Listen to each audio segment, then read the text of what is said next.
Hi guys, I'm Danny, and I started a Sunday gym because I've noticed lately that people tend to go to colleges and universities without actually knowing why they're there. And afterwards, starting jobs that are unfulfilling. So I'm interviewing different professionals to see what they have to say and share their knowledge and experience with you. I hope you enjoy it. I think always right now. Right on. Garrett, thank you for being with me. How are you doing today? I'm doing great. I hope you are.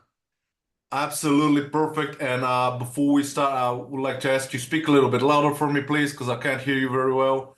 And the program will be What about focused on that? Is three. that better? I think it's better. The program will be focused on three main questions. What do you do for a living? How did you get there? And how did you know that this was the way to go? So, Garrett, that's what you do for a living, please. All right. So I'm a retired Marine Corps pilot. And when I transitioned out of the Marine Corps, I kind of found my way through some life experience and through some curiosity, I guess, into the world of personal development, specifically coaching. And I typically coach veterans who have struggled somehow with that transition from military service. I've noticed that mostly not for police officers and firemen, but yeah, soldiers do tend to adapt difficultly. It's difficult for them to adapt once the service is completed, and don't take it the wrong way, but it's like that in Europe, so I'm pretty sure it's like that over there as well. Th those folks have been neglected, Hmm. and I understand why. It's not a pretty reason. I completely understand why. Uh, those in power simply don't need them anymore. Hmm. I understand it's the wrong thing to say, but it is what it is. Yeah. I So think that what you're that's doing certainly is perfect. that's part of it, and it's a very complex issues. You typically whenever we're dealing with mental health challenges, specifically traumas, that can be a very difficult thing to address, and it's a multifaceted issue because for everybody that's struggling, they're struggling for a different reason. It's not like somebody has a headache, you can give them one thing, and then their headache goes away. When that headache shows up for a multitude of different reasons, it can be much more challenging. Couldn't agree more. And so were you like walking on the street one day once you retired and you were like, let me do some coaching? Or did something else led to that? Yeah, I think it was a kind of a journey, through my own struggle, through my own darkness. I don't know if I shared this with you. I recently did a TEDx talk where I talk about the unspoken trauma that all veterans face. And really what I'm focusing on is that I'm trauma of sorry military again, if you don't transition. mind, can you speak a little bit louder? Yeah. Because that's a pretty fascinating story. It's quite solid, and I really want everybody to hear it. Let's see. Does that sound any better now? I'm not sure, but let's go on with it. Hold on. Let me. How's that, Mike? Does it sound different, better? I think it's better. Okay. Yeah, yeah. I think that whatever adjustment Yeah, you it did affects. there, I can't hear you as well, but well, if it works, we'll go with it. yeah, let's do it. So you were talking about Journey Internal Darkness? Yeah, so I think it was really inspired through my own journey into a dark place. So I think I shared this with you previously, but I recently did a TEDx talk talking about the unspoken trauma that all veterans face. And really, what I'm getting at is the changes in our fundamental needs, the ways that we as humans meet fundamental needs that shifts drastically when somebody transitions out of the military. And one of the biggest challenges I think is, for me, I entered the military when I was 18. So everything that Oh, so I you were like knew, and right after high school. You didn't go to college or anything before that. that's correct. Yeah, that's correct. So for all of my development, like I learned about myself, I learned about the world all through that lens of military service and being a United States Marine. So when I transitioned out, there was, I felt like I was in my adolescence again. I had to figure out not only who I was, but how to show up in the world and what I wanted to do and pursue in my life or in my career. So it was kind of a journey through my own darkness and having some great mentorship and coaching along the way that inspired me to find ways to bring what I had learned and experienced back to serve other veterans. That's really perfect. You were lucky to have that tutorship because I personally believe that if a person, a man, a person in general, have the ability to make things better for someone else, we have a moral obligation to do so. I'm not saying that, you should sell your home to feed the homeless. Like, Mm, definitely don't do that. But if you have the knowledge, if you have the know-how on how to improve the situation, I firmly believe that everybody have the moral obligation to do so. So kudos to you, sir. That's tremendous. Mind if I ask? I'm sure maybe you wrote that in the resume, but not sure. How long have you served? Like for what amount of time? Yeah, I served in the Marine Corps from 2000 or from 1999 to 2015, so just shy of 17 16 years. years. Oh, 17 years. That is quite a lot. That's so basically the new guys that came over there to replace you are just about to be born when you That's enter the right. corps. Yeah, that's right. It's pretty solid, Garrett. I have a third question. It's how do you knew that this was the way to go regarding your current thing that you're doing? And the reason I'm asking, I'm pretty sure you've noticed that because this goes in Europe. I'm pretty sure you have the same trouble in the United States as well. The people tend to go to colleges and universities without actually knowing why they're there. Mm, And they do it, you know that thing, like strictly for the diploma, so that they can get the piece of paper. Because right. they do have that stigma, mostly from their parents. I call it a stigma. Um, the once you have it, your life would be easier. And in all fairness, no, I don't think that's true. And yeah, I am basically a poster boy for college education. I got bachelor and master. I was about to do a PhD. I didn't, but I knew what I was going to do since I was 16 years old. And that's what I'm doing, by the way, as a profession. But a lot of people are not like that. And when you start something that's not for you, and Mm, later on transition into the real world, as I call it, everybody should call it that, because college and university, that's not real world. Let's not kid right. ourselves. It's a controlled environment. Sometimes it's pretty good controlled environment, sometimes not so good, but it's not a real world.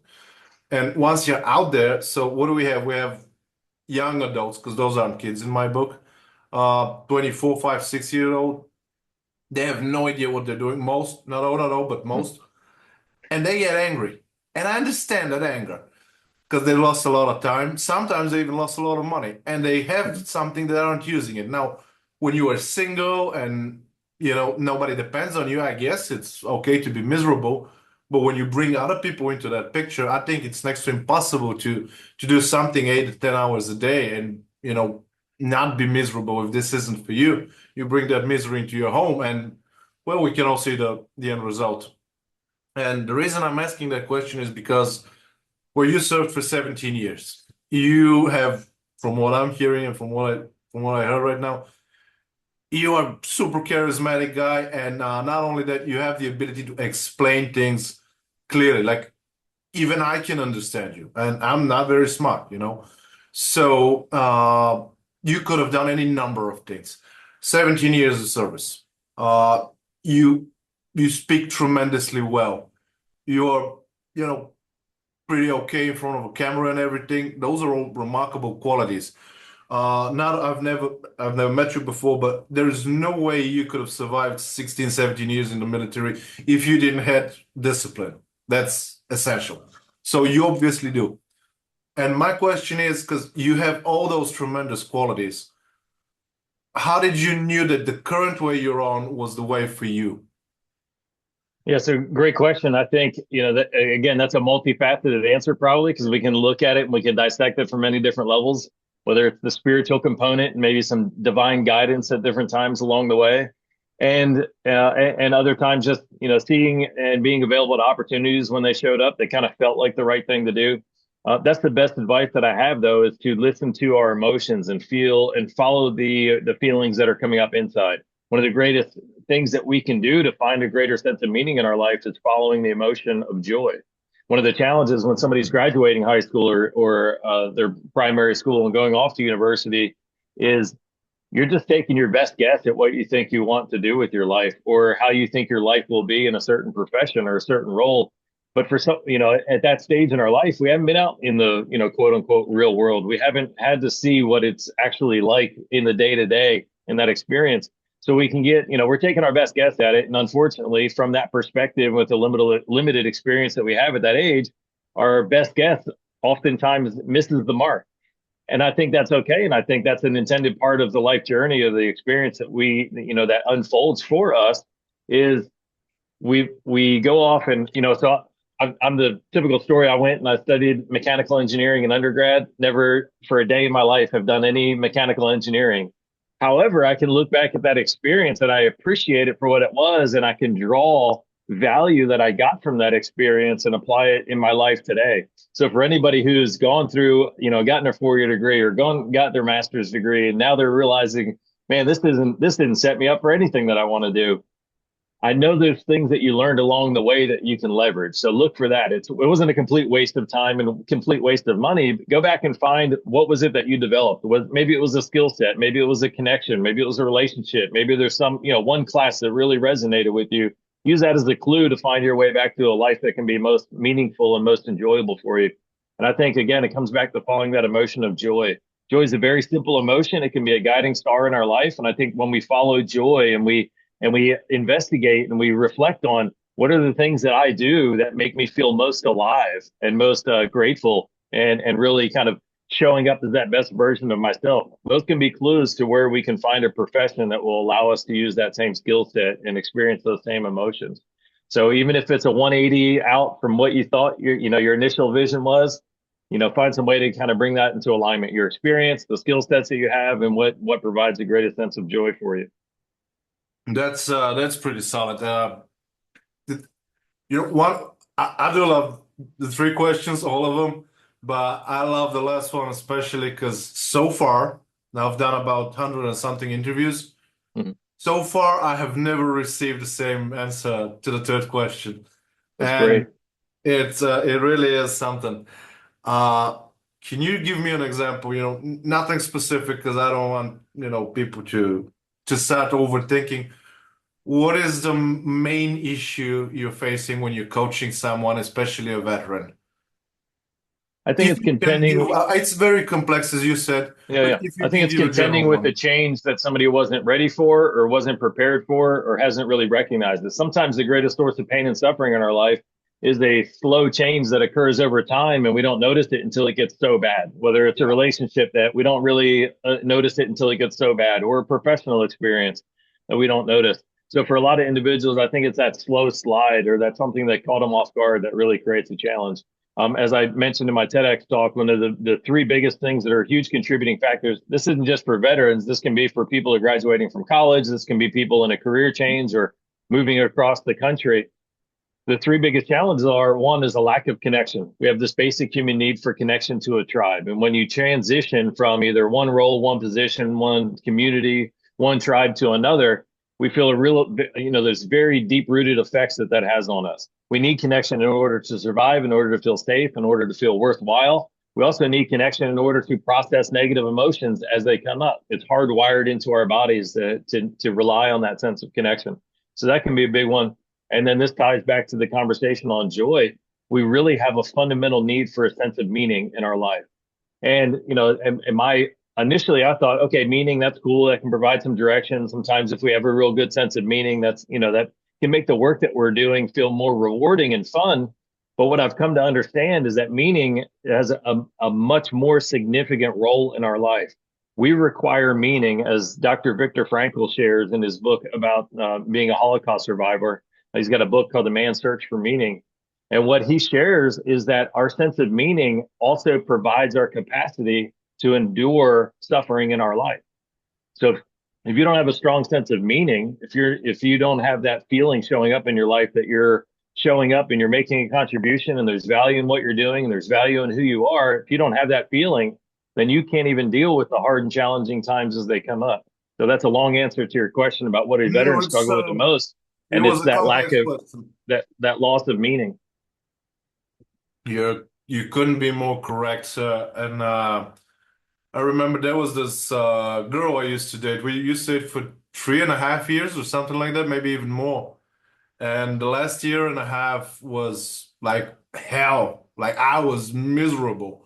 She was a fine lady, by the way. I don't, because maybe she's watching. I hope not. But yeah, she was perfectly fine, but I was just miserable with her. Sometimes people are just not compatible, and it's part of life. And I told her that it's about time for this to end, right? I wasn't happy at all. I was not good. I was not in a good place in life in general, and I really needed to reset things. And she was shocked, like, okay, so how is it bad now? And I've been like, it's been bad for about 2 years.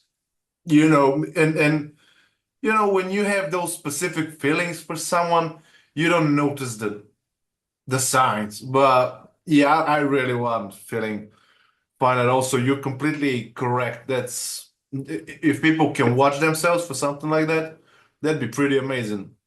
And Garrett, I have a final question. I don't put it in the description on purpose.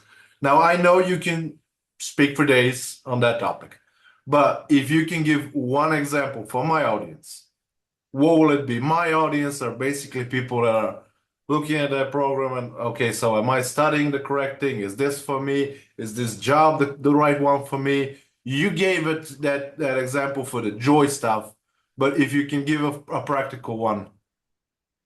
Yeah, so I think that the experiences that we're in and the environment that we're in, whether it's the job that we're in, the relationships that we're in, the program that we're studying in school, make it your challenge to show up as best you can as the best version of yourself. Make the greatest contribution that you can. If you hate your coworkers, if you hate the work that you're doing, well, do it as best as you can because you'll feel better about yourself. You'll gain more from it. You'll grow more from it. And you won't be one of the contributing factors to why it sucks so much for you if you're not enjoying it. And realize that life will continue to change and continue to evolve. The more that you put into what's on your plate right now, the more you'll get from it, and the more that you'll have to leverage or to utilize in the future when you're ready for or when you do make a change. Without shadow of a doubt, only someone who spent so long in the military is able to give that amazing advice right away. Sir, thank you for being with me. It was a tremendous joy. Please don't forget to send me all the links about the coaching and everything. So once I upload the video, people can get in touch with you. Sounds great. I appreciate it. Appreciate you and the work that you're doing, and appreciate the audience for checking this out.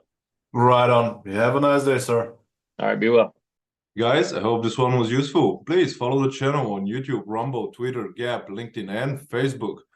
Ring the bell and all the good stuff. Have a nice week ahead, and I'll see you next Sunday.